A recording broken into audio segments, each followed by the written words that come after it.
ரிஷப ராசி நேயர்களே, இந்த வீடியோ உங்களுக்கே தற்செயலாக வந்ததுன்னு நினைக்காதீங்க.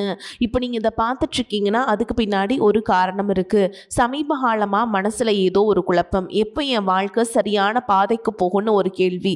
அந்த பதிலை தேடி தான் இப்போ நீங்கள் இந்த வந்திருக்கீங்க. நம்ம எல்லாரும் ஒரே மாதிரி இல்லைங்க. ஒவ்வொருத்தருக்கும் ஒரு தனி பாதை இருக்குது. சில நேரம் அது நம்ம கைக்கு எட்டாத மாதிரி தோணும், சில நேரம் வாழ்க்கை நம்மளை சோதிக்கும். ஆனால் அந்த நேரத்தில் நம்மளை காப்பாற்றி வழிநடத்துகிற ஒரு சக்தி இருக்குது. அதுதான் நம்மளுடைய குலதெய்வம். பல தடவை கடைசி நிமிஷத்துல விஷயங்கள் சரியாக இருக்கலாம், அது எல்லாம் சும்மா இல்லைங்க. அதுக்கு பின்னாடி குலதெய்வ அருள் தான் காரணம். இந்த பலன்கள் உங்களுக்கு உண்மையிலேயே வேலை செய்யணும்னா இந்த நிமிஷத்துல ஒரு சின்ன விஷயம் செய்யுங்க. கமெண்ட் பாக்ஸ்ல உங்க குலதெய்வத்தோட பெயரை எழுதுங்க. தெரியாதவங்க உங்களுக்கு பிடிச்ச தெய்வத்துடைய பெயரை எழுதுங்க, மனசார எழுதுங்க. அந்த நம்பிக்கை தான் இந்த பலனோட சக்தி. இன்னும் நம்ம சேனலை சப்ஸ்கிரைப் பண்ணலன்னா மறக்காமல் சப்ஸ்கிரைப் பண்ணிக்கோங்க. அப்படியே பக்கத்தில் இருக்கக்கூடிய பெல் ஐக்கானையும் கிளிக் பண்ணிக்கோங்க. வாங்க வீடியோக்குள்ளே போகலாம். அன்பான ரிஷபராசி நேயர்களே, நீங்கள் மனசில் ஒரு முடிவு எடுத்துட்டீங்கன்னா அதை சீக்கிரமாக மாற்றிக்க மாட்டீங்க. பொறுமையையும் உழைப்பையும் நம்பி வாழ்க்கையில் முன்னேறக்கூடியவங்க. அதனால தான் தாமதமாக வந்தாலும் உங்களுக்கு கிடைக்கக்கூடிய எல்லாமே நீண்ட நாளுக்கு நிலச்சி நிற்கும். மனசளவில் ரொம்பவே உறுதியானவங்க. இனி வரக்கூடிய நாட்கள் உங்களுடைய பொறுமைக்கான பலன் எல்லாம் கிடைக்க போகுது. நீண்ட நாட்களாக காத்திருந்த நல்ல செய்திகள் உங்களை வந்து சேரப்போகுது. பணம், வேலை, தொழில், குடும்பம், நண்பர்கள் மற்றும் குடும்ப உறவுகளில் எதிர்பாராத முன்னேற்றங்களும் மாற்றங்களும் இருக்க போகுது. இப்ப இருந்து நீங்க எடுக்கக்கூடிய முடிவுகள் அடுத்த சில வாரங்களுடைய பாதையவே மாற்றக்கூடியதா இருக்க போகுது. அதனால நீங்க செய்யக்கூடிய செயல்கள், எடுக்கக்கூடிய முடிவுகள் தீர்க்கமானதா இருக்கணும். ரிஷபராசி கார்த்திகை நட்சத்திரம் 2ஆம் பாதம், 3ஆம் பாதம், 4ஆம் பாதம், ரோஹிணி நட்சத்திரம், மிருகசீர்ஷ நட்சத்திரம் 1ஆம் பாதம், 2ஆம் பாதம்ல இருக்கவங்களுக்கு கிரக நிலைகள் எப்படி இருக்கு அப்படின்னு பாத்தீங்கன்னா, ராசி ஸ்தானத்துல செவ்வாயும், குடும்பஸ்தானத்துல புதனும் சூரியனும், சகோதர ஸ்தானத்துல குருவும், சுகஸ்தானத்துல சுக்கிரனும் கேதுவும், தொழில் ஸ்தானத்துல ராகுவும், லாபஸ்தானத்துல சனியும் இருக்காங்க. இதன் காரணமா பாத்தீங்கன்னா பணி புரியக்கூடிய இடத்துல உங்களுக்கு பொறுப்புகள் அதிகரிக்கும். மனசுல புதுவிதமான ஆசைகள் ஏற்பட்டு நீங்கும். சவாலான பணிகளையும் சாதாரணமா செஞ்சு முடிப்பீங்க. கலை சார்ந்த துறைகள்ல இருக்கவங்களுக்கு முன்னேற்றம் இருக்கும். வரவுக்கேற்ற செலவுகள் அவ்வப்போது அதிகரிக்கும். புதிய முயற்சிகள்ல சாதகமான சூழல் ஏற்படும். வெளியூர் தொடர்பான பயண வாய்ப்புகள் சாதகமாக அமையும். வாக்கு சாதுரியம், உங்களுடைய பேச்சு திறமை சரியாக பயன்படுத்துறீங்க அப்படின்னா நீங்கள் எடுக்கக்கூடிய எல்லா காரியத்திலையுமே வெற்றி பெறுவீங்க. பாக பிரிவினை தொடர்பான விஷயங்களில் எதிர்பார்ப்புகள் நிறைவேறும். புதிய நபர்களினுடைய அறிமுகங்கள் உங்களுக்கு சில நேரங்களில் புதுவிதமான அனுபவத்தையும் சில நேரங்களில் சங்கடத்தையும் உருவாக்கலாம். பெற்றோர்கள் வழியில் பிரியம் கூடும். வீடு, இடம் வாங்குறதுல கவனம் செலுத்துவீங்க. உறவினர்கள் மதிக்கும்படி உங்களுடைய வாழ்க்கை மாறப்போகுது. விலகி சென்ற சொந்தங்கள் திரும்பி வந்து சேர்வாங்க. கருத்து வேறுபாடுகள் இருக்கு அப்படின்னா அதுவெல்லாம் கொஞ்சம் கொஞ்சமா குறைய போகுது.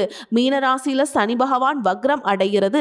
உங்களுடைய ராசிக்கு நல்ல விஷயங்கள் நடக்கும் அப்படிங்கிறத நினைச்சாலும் அதுவெல்லாம் தாமதமா நடக்கும் அப்படிங்கிறத நீங்க புரிஞ்சுக்கணும். உங்களுடைய ராசிக்கு 9, 10ஆம் இடங்களுக்கு அதிபதியாக இருக்கக்கூடிய சனி பகவான் வக்ரம் அடைஞ்சாலும் குருவின் பார்வை சனியின் மீது பதிகிறதுனால அதனுடைய கடுமை கொஞ்சமாக குறையும். உங்களுடைய ராசிக்கு 9, 5, 8ஆம் இடங்களில் சனியினுடைய பார்வை பதியுது. இந்த இடங்களில் சனியின் பார்வை இருக்கிறதுனால உங்களுக்கு நன்மைகள் கிடைக்க போகுது. ஆரோக்கிய தொல்லைகள் இருந்துச்சு அப்படின்னா அதுவெல்லாம் விலக போகுது. எதையும் திட்டமிட்டு நீங்கள் செஞ்சு முடிப்பீங்க. பிள்ளைகளுடைய கல்யாண கனவுகள் நனவாகும். முயற்சிகள் கைகூடும். வேலையில் இருக்கவங்களுக்கு அதிகார அந்தஸ்திற்கு உயர்த்தப்பட்டு நல்ல முன்னேற்றம் கிடைக்க போகுது. பொது வாழ்க்கையில் இருக்கவங்களுக்கு புதிய திருப்பங்கள் ஏற்படும். வியாபாரம் மற்றும் தொழில் செய்கிறவங்களுக்கு புதிய ஒப்பந்தங்கள் தானாக வந்து சேரும். கலைத்துறையில் இருக்கவங்களுக்கு நல்ல வாய்ப்புகள் கிடைக்கும். மாணவ மாணவியர்களுக்கு பார்த்தீங்கன்னா ஆசிரியர்களின் ஆதரவு கிடைக்குங்க. பெண்கள் மற்றும் குடும்ப உறவுகளுக்குள்ள கொடுக்கல் வாங்கல்ல ஒழுங்காகும். உங்களுடைய பயணங்கள் எல்லாமே பலன் கொடுக்கக்கூடியதா இருக்கும். பண தேவை உடனுக்குடன் பூர்த்தியாகாவிட்டாலும் கடைசி நேரத்தில் எல்லாமே கைகூடும். எதிர்பாராத உதவிகள் கிடைச்சு சந்தோஷப்படுவீங்க. பிள்ளைகள் வழியில நீண்ட நாட்களாக எதிர்பார்த்து காத்து கொண்டிருந்த சுபகாரியங்கள் இந்த காலகட்டத்தில் உங்களுக்கு முடிவதற்கான வாய்ப்பு இருக்குங்க. நிச்சயமா நம்ம ஒரு நல்ல நிலைமைக்கு வந்துருவோம் அப்படிங்கிற மன உறுதியோடு தான் ஒவ்வொரு நாளையும் நீங்கள் எதிர்கொண்டுட்டு வரீங்க.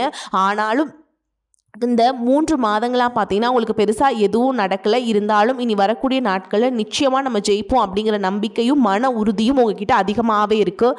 இது நாள் வரைக்கும் உங்கள் வாழ்க்கையில் நடந்த சில சம்பவங்களும் துரோகங்களும் உங்களுக்கு மிகப்பெரிய அனுபவத்தை கொடுத்திருந்தாலும் சில விஷயங்கள் எல்லாம் இன்னை வரைக்கும் உங்களால் ஜீர்ணிக்க முடியலை. அதனாலே நிறைய நேரங்களில் உங்களுடைய மனசு வெறுத்து போய் இந்த வாழ்க்கையில் இதுக்கு மேலே நான் கஷ்டப்பட என்ன இருக்குது, எனக்கு இந்த வாழ்க்கை வாழவே பிடிக்கல அப்படின்னு நெகட்டிவான எண்ணங்கள் கூட சில நேரங்கள் வரும். இதுக்கெல்லாம் என்ன காரணமாக இருக்குது அப்படின்னு பார்த்தீங்கன்னா, நீங்கள் ஒரு லட்சியத்தோடு செய்யக்கூடிய ஒவ்வொரு நல்ல விஷயத்தை கெடுக்கிறதுக்கும், உங்கள் முன்னேற்றத்தை தடுக்கிறதுக்கும், இங்கே அவமானப்படுத்துறதுக்கும் இங்கே நிறைய நபர்கள் எல்லாம் முயற்சி பண்ணிட்டு தான் இருக்காங்க. ஆனாலும் அவங்களுடைய திட்டங்களையும் சதிகளையும் சூழ்ச்சிகளையும் எல்லாம் தாண்டி இப்போ வரைக்கும் நீங்கள் ஓரளவுக்கு நல்லா இருக்கீங்க அப்படின்னா, உங்ககிட்ட இருக்கக்கூடிய நல்ல எண்ணங்களும் கடவுள் பக்தியும் இதுவரைக்கும் நீங்கள் செஞ்ச தர்ம காரியங்கள் தான் உங்களை காப்பாற்றிக்கிட்டு இருக்கு. இதுக்கு முன்னாடி நல்ல நண்பர்களாக இருந்திருப்பாங்க, உறவுகளாக இருந்திருப்பாங்க. அவங்களுக்கே அவங்களுடைய சுயநலத்துக்காக சில துரோகங்களை எல்லாம் செஞ்சு உங்கள் வாழ்க்கையை கெடுக்கணும் அப்படின்னு நினைக்கும் போது யார் நல்லவங்க யார் கெட்டவங்க, இவங்க எந்த அளவுக்கு பொறாமையோடவும் வன்மத்தோடவும் இருந்திருக்காங்க அப்படிங்கிறது ஓரளவுக்கு இப்போ புரிஞ்சிருப்பீங்க. இது எல்லாமே தெரிஞ்சுமே கூட நீங்கள் என்னமோ பண்ணுங்க, மனசாட்சிக்கு விரோதமாக தப்பு செய்கிறவங்களுக்கு அந்த கடவுள் நிச்சயமாக ஒரு தண்டனையை கொடுப்பார் அப்படின்னு கடவுள்கிட்ட உங்கள் வேண்டுதலை வச்சுட்டு கடந்து போயிட்டுருக்கீங்க.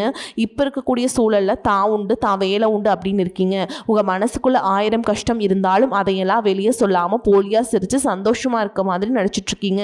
இந்த வாழ்க்கை உங்களை எப்படி புரட்டி போட்டாலும் முடக்கி வச்சாலும் நீங்கள் எப்பவும் போல சாதாரணமாக இருக்கிறதுனால உங்களை சுற்றி இருக்கவங்க எல்லாருமே இவங்களுக்கு என்னப்பா ஓஹோன்னு ஜாலியான வாழ்க்கை வாழ்கிறாங்க அப்படின்னு சொல்லுவாங்க. ஆனால் மனசில் நிம்மதி இல்லாமல் நிம்மதியாக தூங்க முடியாமல் நீங்கள் எவ்வளவு கஷ்டப்படுறீங்க அப்படிங்கிறது உங்களுக்கும் அந்த கடவுளுக்கும் மட்டும்தான் தெரியும். இந்த மாதிரி உங்கள் வாழ்க்கையில் திடீர்னு ஒரு பிரச்சனை வரும், உடம்பு சரியில்லை, ஹாஸ்பிட்டலில் பெருசாக செலவு வந்துருச்சு, பிஸ்னஸ் எல்லாம் லாஸ் ஆயிடுச்சுன்னு திடீர்னு பணம் பிரச்சனை அப்படின்னு நீங்கள் முடங்கி போயிட்டா கூட உங்களுக்கு உண்மையாகவே கூட நின்று உதவி செய்கிறதுக்கோ ஆறுதலாக 4 வார்த்தை பேசுகிறதுக்கோ அவ்வளவு ஏங்க திரும்பி பார்க்க கூட ஆள் கிடையாது. ஏதோ தட்டு தடுமாறி நீங்களாகவே எந்திரிச்சு நிற்கிறப்போ உங்களை குறை சொல்கிறதுக்குனே நிறைய பேர் தேடி வருவாங்க. உங்கள் சொந்தக்காரங்க உங்கள் நண்பர்களுக்கு ஒரு தேவை இருக்குதுன்னா மட்டும்தான் உங்ககிட்ட வருவாங்க. அந்த தேவை முடிஞ்சதுக்கப்புறம் அவங்கள தூக்கி போட்டுட்டு போயிடுவாங்க. மறுபடியும் அவங்க வந்து உங்ககிட்ட உதவின்னு கேட்டால் அவங்களுக்கு முன்னாடி செஞ்ச துரோகத்தை எல்லாம் மறந்து மறுபடியும் அவங்களுக்கு உதவி செஞ்சு ஏமாறக்கூடிய ஏமாளிகளாகவும் நீங்கள் இருப்பீங்க. இந்த வாழ்க்கையில் எப்படியாவது முன்னேறணும் அப்படிங்கிறதுக்காக தினம் தினம் கஷ்டப்பட்டு உழைக்கக்கூடியவங்களாக இருக்கீங்க. என்னோட வாழ்க்கையில் என் மனசாத்திக்கு தெரிஞ்சு நான் யாருக்குமே கெடுதலையோ கஷ்டத்தையோ துன்பத்தையோ கொடுத்ததில்ல, எனக்கு மட்டும் ஏன் இந்த மாதிரி எல்லாமே நடக்குது அப்படின்னு தான் பெரும்பாலான நபர்கள் நிறைய நேரத்தில் சொல்லிட்டு தான் இருக்கீங்க. உங்களை பொறுத்த வரைக்கும் ஒரு பிரச்சனை வரும், அது கொஞ்ச நாளுக்கு அப்புறம் அந்த பிரச்சனை போயிடும். இந்த மாதிரி பிரச்சனை வரும் போகும் அப்படிங்கிற நிலைமையில தான் நிறைய பேர் இருக்கீங்க. நீங்கள் என்னதான் இந்த பிரச்சனையை தவிர்க்கணும் அப்படின்னு நீங்களா ஒதுங்கி போனாலும் உங்களை சுற்றி இருக்கவங்க உங்களை சும்மா விடுறது இல்லைங்க. கூடவே இருக்கக்கூடிய சில குடும்ப உறவுகளும் எதையாவது ஒரு காரணம் சொல்லி குடும்பத்துக்குள்ளேயும் வெளியிலையும் ஏதாவது ஒரு பிரச்சனையை கொண்டு வந்துட்டு தான் இருக்காங்க. சூரியனும் சுக்கிரனும் இணையக்கூடிய இந்த சுக்கிர ஆதித்ய யோகம் பார்த்தீங்கன்னா ஜோதிடத்தில் அதீத செல்வ செழிப்பு, ஆடம்பர வாழ்க்கை மற்றும் ராஜயோக பலன்களை கொடுக்கும் அப்படின்னு சொல்லியிருக்காங்க. இந்த யோகத்தின் காரணமாக உங்களுக்கு பண வரவு, கலைத்துறையில் வெற்றி, திருமண வாழ்க்கை, மகிழ்ச்சி மற்றும் திடீர் யோகங்கள் எல்லாமே கிடைக்க போகுது. எதிர்பாராத பணவரவு, செல்வ செழிப்பு மற்றும் ஆடம்பரமான வாழ்க்கை உங்களுக்கு அமையும். சினிமா, டெக்ஸ்டைல்ஸ் மற்றும் ஆபரணங்கள் சார்ந்த தொழில்களில் இருக்கவங்களுக்கு அபரிமிதமான லாபம் கிடைக்க போகுது. சூரியனின் சேர்க்கையால் சமூகத்தில் செல்வாக்கு, பெயர், புகழ் மற்றும் ஆளுமை திறன் உங்களுக்கு அதிகரிக்கும். அடுத்ததாக பார்த்தீங்கன்னா கடகராசியில் உச்சமடையக்கூடிய குருவால் உங்களுடைய தன்னம்பிக்கை உயரப்போகுது. குடும்பத்தில் மகிழ்ச்சி கூடும். நீண்ட நாள் உடல் ஆரோக்கியம் இல்லாமல் இருக்கீங்கன்னா மீண்டும் உங்கள் உடல்நிலை சரியாகும். புதிய சொத்துக்கள் மற்றும் வாகனங்கள், செல்வ சேர்க்கை இது எல்லாமே ஏற்படும். புதிதாக வேலை தேடிட்டு இருக்கவங்களுக்கு வேலை கிடைக்கும். வேலையில் இருக்கவங்களுக்கும் பதவி உயர்வு, இடமாற்றம் மற்றும் புதிய பொறுப்புகள் எல்லாமே கிடைக்கும். மாணவர்களுக்கு கல்வி சிறக்கும். வெளிநாடு செல்வதற்கான வாய்ப்புகள் உருவாகும். நீண்ட நாட்களாக இருந்த நோய் உங்களுக்கு நீங்கும். மன அமைதியும் நேர்மறையான ஆற்றலும் அதிகரிக்கும். பேச்சுவார்த்தையில் உங்களுக்கு எப்பவும் நிதானம் இருக்கும். அதே நேரத்தில் கஜகேசரி யோகத்தின் மூலமாக சமூகத்தில் உங்களுடைய கௌரவம், அந்தஸ்து எல்லாமே உயரப்போகுது. அடுத்ததாக ராகு கேது பயிற்சியின் மூலமாக ராகு மகர ராசிக்கும் கேது கடகராசிக்கும் பயிற்சி ஆகிறாங்க. இந்த பயிற்சியின் காரணமாக கும்பத்தில் இருக்கக்கூடிய ராகு தொழில்நுட்பம், கண்டுபிடிப்புகள் மற்றும் சமூக மாற்றங்கள் எல்லாம் முன்னேற்றத்தை கொடுப்பாருங்க. மகரத்திற்கு செல்லும் பொழுது கடின உழைப்பு மற்றும் தொழில் சார்ந்த பொறுப்புகள் வந்து உங்களுக்கு அதிகரிக்கும். கேதுவின் தாக்கம் எப்படி இருக்கும் அப்படின்னு பார்த்தீங்கன்னா உங்களுடைய தனிப்பட்ட அடையாளம் மற்றும் அகங்காரத்தை குறைச்சி சிறப்பான முன்னேற்றத்தை கொடுக்க போகிறாங்க. குடும்ப உறவுகள் மற்றும் உணர்ச்சிகளில் அதிக கவனம் செலுத்த வேண்டியதாக இருக்கும். உங்களுடைய திறமைக்கு அங்கீகாரமும் கடின உழைப்புக்கு ஏற்ற வெற்றியும் கிடைக்க போகுது. மேலும் உங்களுக்கு சிறப்பான பலன்கள் எல்லாம் கிடைக்கணும் அப்படின்னா ராகு கேது பாதிப்புகளை குறைக்கிறதுக்கு காளஹஸ்தி போன்ற ஸ்தலங்களுக்கு சென்று வழிபாடு செஞ்சுட்டு வந்தீங்க அப்படின்னா மன நிம்மதியும் புதிய தெம்பும் கிடைக்குங்க. அடுத்ததாக சனி பகவானை பொறுத்த வரைக்கும் எப்போவுமே கடின உழைப்புக்கு நல்ல பலன்களை கொடுக்கக்கூடியவர். உழைப்புக்கேற்ற உயர்வு, நிதானமான முன்னேற்றம் இருக்கும். இதுவரைக்கும் கடன் பிரச்சனைகள் இருக்கீங்க, நீதிமன்றத்தில் வழக்குகள் இருக்குது அப்படின்னா அதுவெல்லாம் உங்களுக்கு முடிவுக்கு வரும்.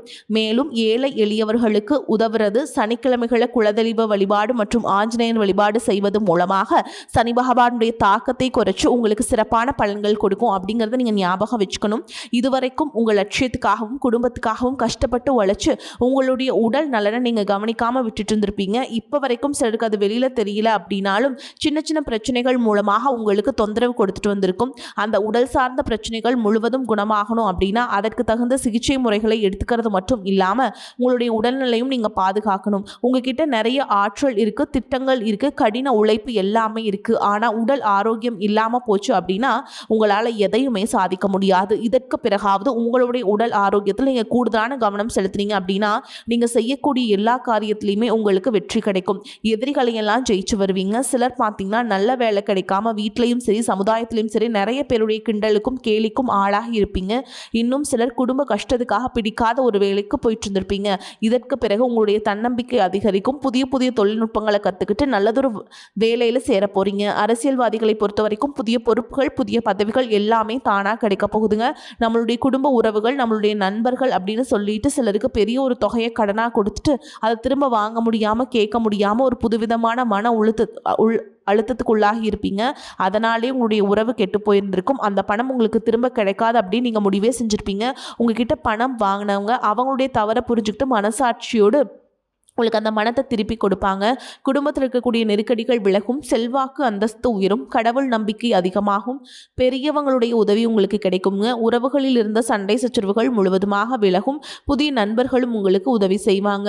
தொழிலில் ஏற்பட்ட நெருக்கடிகள் விலகும், பொருளாதார ரீதியாக நலிவடைந்த நிறுவனங்கள் முன்னேறவும் போகிறாங்க. மேலும் மேலும் எதிர்பார்த்த லாபமானது உங்களுக்கு வியாபாரத்தில் கிடைக்க போகுது. புதிதாக தொழில் தொடங்கணும் அப்படின்னு நினைக்கிறவங்க இந்த காலகட்டத்தில் நீங்கள் தொழில் தொடங்கலாம். இதுவரைக்கும் உங்கள் குடும்ப உறவுகளுக்கு நீங்கள் பெருசாக முக்கியத்துவம் கொடுத்துட்டு இருக்க மாட்டீங்க.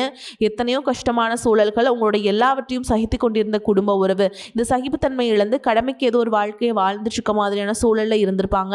என்னதான் நீங்க குடும்ப உறவுகளை பத்திரமா பார்த்துக்கிறேன், எல்லாத்தையும் பூர்த்தி செஞ்சு கொடுக்குறேன் அப்படின்னு சொன்னாலும் குடும்ப உறவுகள் கிட்ட நீங்க மனம் விட்டு பேசணும். நீங்க 20 வயசுல இருந்தாலும் சரி 70 வயசுல இருந்தாலும் சரிங்க, குடும்பத்தில் இருக்கவங்களுடைய மண்ணிலே நீங்க எல்லா கட்டத்திலையுமே புரிஞ்சுக்கணும். அவங்களுடைய வார்த்தைகளுக்கு மதிப்பு கொடுத்து சில விஷயங்களை திருத்திக்கிட்டும் சில விஷயங்களை மாத்திக்கிட்டும் நீங்க இருந்தீங்க அப்படின்னா உறவுகள் உங்களை தலையில தூக்கி வச்சு கொண்டாடுவாங்க. உங்களை பொறுத்த வரைக்கும் குடும்பத்தில் நிம்மதி முழுசாக கிடைக்கணும் அப்படின்னா சில இடங்களில் விட்டு கொடுத்து போகிறது நல்லதுங்க அப்படிங்கிறத ஞாபகம் வச்சுக்கோங்க.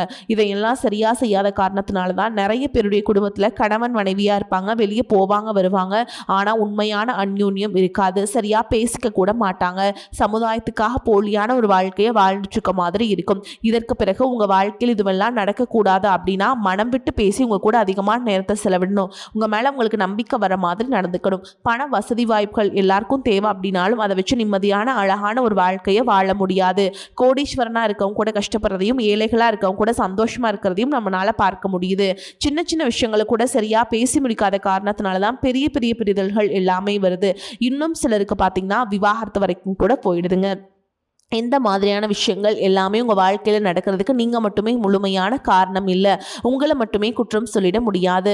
சில கிரகங்களுடைய பார்வை, தசா புத்தியினுடைய பலன்கள் காரணமாகவும் இதுவெல்லாம் நடக்கும். சில ஜோதிட சூட்சமங்களையெல்லாம் நீங்கள் புரிஞ்சுக்கிட்டு சரியான விஷயங்களை மட்டும் செஞ்சீங்க அப்படின்னா உங்களுடைய வாழ்க்கையில் நல்லது நடக்கும்.